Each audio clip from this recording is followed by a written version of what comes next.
The money in your wallet is now a criminal offense. Not metaphorically, not eventually, right now. You have 72 hours to comply, and you have no idea what complying even means. Level 1. The morning it changed. You wake up to your phone screaming. Not an alarm, alerts, dozens of them. You sit up, read the headline. Digital currency mandate, day 1. Physical cash possession now classified as financial hoarding. Penalty, asset seizure, and detainment. You laugh. Then you check the second source. Then the third. You stop laughing. It had been building for years. The government called it the Financial Transparency Act. Everyone called it temporary. Everyone called it a conspiracy theory. Everyone said it would never actually happen. It happened. Overnight, every bank account was converted. Every salary, every pension, every savings account migrated to the NovaCoin system. State-controlled, fully tracked, every transaction monitored in real time. Physical cash, illegal to hold. You have $400 in your nightstand drawer. You stare at it. It feels like holding a grenade. You walk to your kitchen, turn on the news. The anchor is calm, almost rehearsed. Citizens are reminded that NovaCoin wallets have been preloaded with your converted balance. Any undeclared physical currency must be surrendered at designated collection points by midnight Friday. Collection points, like it's a recycling program, like they're doing you a favor. You open your NovaCoin app for the first time. Your balance is there. Every dollar you had in the bank now sitting in a digital wallet the government has full visibility into. Every single transaction, what you buy, where you buy it, when. You close the app, you look at those $400 again, and for the first time in your life, you understand what it feels like to own something the system wants to take from you. You don't surrender it. That's your first mistake. Or maybe your first smart decision. Level 2. The underground market. 3 weeks in, you've learned a few things fast. The collection points aren't just surrender stations, they're data collection hubs. Facial recognition, biometric scanning. You hand over your cash, they hand over a record of your face, your name, your address, permanently flagged in a database nobody talks about openly. Your neighbor, Marcus, told you this. Marcus, who always seemed a little paranoid. Marcus, who now seems like the smartest person you know. He introduces you to a place, not online, in person, a storage unit on the east side of the city, Unit 14. You knock 3 times, pause, knock once. Inside, 12 people you've never met. A folding table covered in goods, food, medicine, electronics, clothing, all traded in cash. Your $400 buys you 2 weeks of groceries, a prepaid burner phone, and something more valuable than either of those, a contact list. 7 numbers, no names, just numbers. This is the underground economy. It's smaller than you imagined, it's more organized than you expected, and it's growing faster than anyone in the government has realized yet. You leave Unit 14 with a bag over your shoulder and a feeling in your chest you haven't felt since childhood. You feel free. That feeling is expensive, and it comes with a price you can't see yet. Level 3. The skill you didn't know you had. 6 weeks in, you've become useful. Before all this, you worked in logistics, supply chain management. Nothing glamorous. Spreadsheets, timelines, inventory tracking. Turns out those skills are gold in an underground economy built on trust and chaos. The people in Unit 14 are passionate, smart in some ways, but disorganized. Supplies arrive late. The wrong things get stockpiled. Distribution is inconsistent. You fix it. Not dramatically, quietly. You start mapping supply routes. You identify which vendors can be trusted, which can't. You create a simple inventory rotation system using nothing but a notebook and a coded shorthand you invented yourself. Within 2 weeks, the underground market in Unit 14 is running cleaner than it ever has. Word travels. A woman named Sable contacts you through one of the 7 numbers. She doesn't introduce herself with the last name. She just says, "I've heard you're good at moving things without being seen. We need someone like you."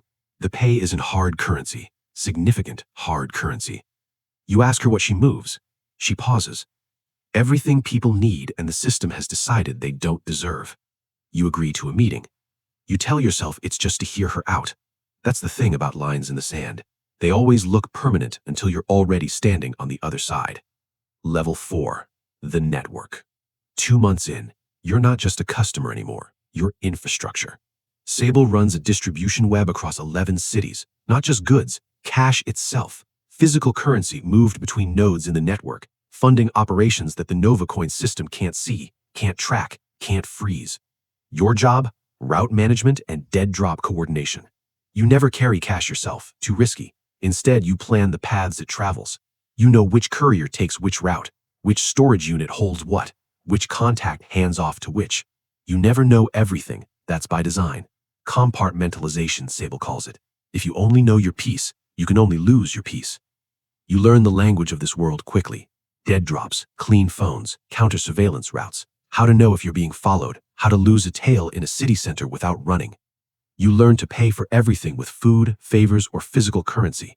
Your NovaCoin wallet sits untouched except for mandatory purchases, rent, utilities, anything the government might notice going dark.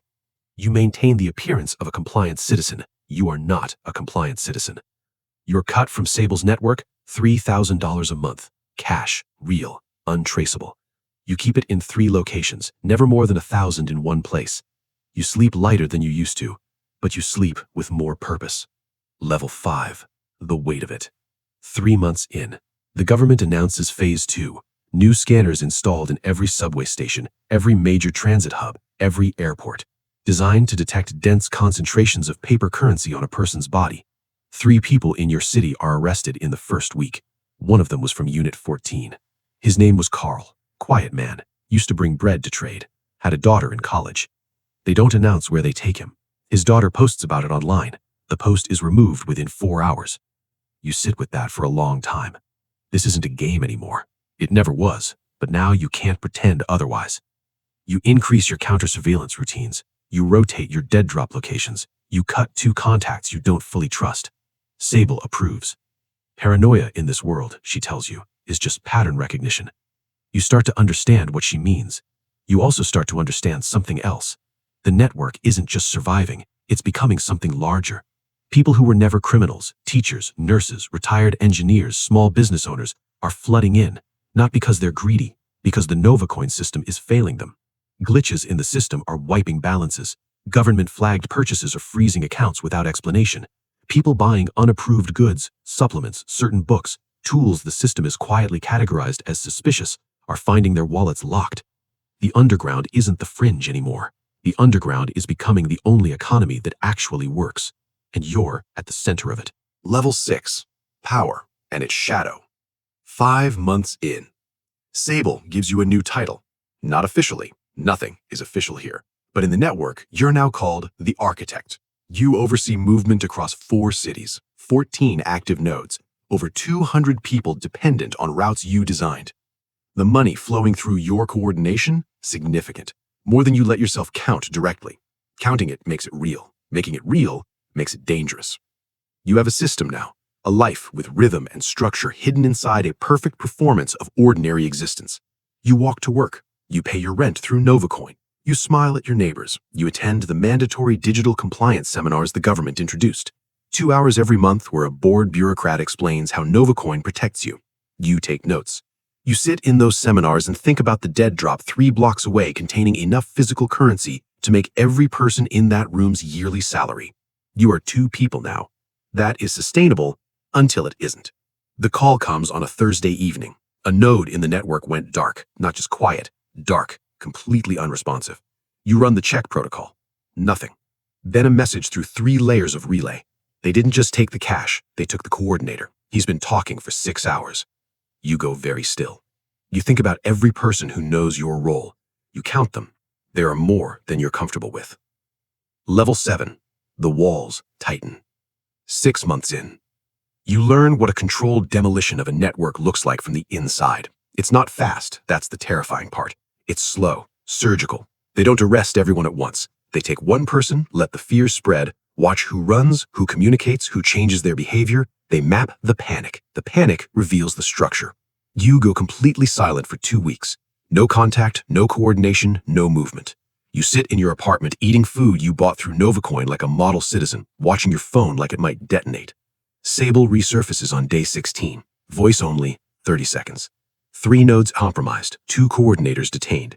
You are not yet on their list, but architect is a name they have now heard.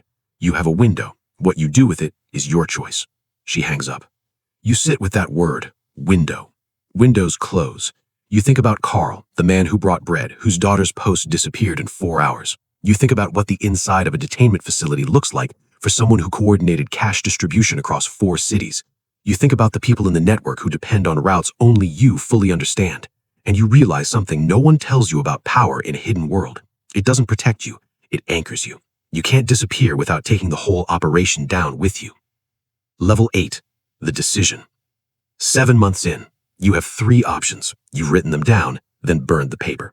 Option 1, surrender. Walk into a government compliance office, disclose everything in exchange for leniency. Become the thing you despised, a person who trades other people's freedom for their own. Option 2, run. Abandon the network. Use the cash reserves you've accumulated, convert what you can into untraceable assets, and disappear into one of the rural dead zones the NovaCoin grid hasn't fully reached yet.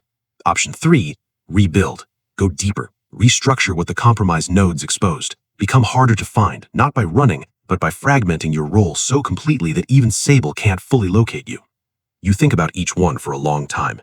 Option 1 is a betrayal. Option 2 is survival disguised as cowardice. Option 3 is the choice of someone who has forgotten that the goal was never power. It was to stay free. You choose 3. Of course, you choose 3. Because by now, the network isn't just a system you manage. It's the only world where you feel like yourself. Final level. The cycle. 1 year in, you are not the same person who stared at $400 in a nightstand drawer. That person was scared. You are not scared. You are careful, which is different. The network rebuilt. Smaller, more compartmentalized, 3 degrees of separation between every node and the next. No node knows more than their immediate layer, including you, including Sable. The government announced Phase 3 last month. Biometric spending limits, maximum daily transaction amounts, restrictions on what categories of goods NovaCoin can purchase without a pre-approved application. 50,000 new people entered the underground economy in 30 days. They all need what you built. You sit in a cafe, NovaCoin payment, compliant citizen. You read the news on your phone. The headline says the cash-free society is the safest, most transparent financial system in human history. The man sitting 2 tables away slides a folded napkin toward you without making eye contact. You open it under the table. 7 numbers, no names. A new contact list. The cycle doesn't end. It just finds a new person to begin with. You fold the napkin, put it in your pocket, and you smile for the first time in months. Not because you won, but because you understand now, in this world, the ones who survive aren't the ones with the most money. They're the ones who remembered that money was never the point. Freedom was. And they will never build a system that can ban that.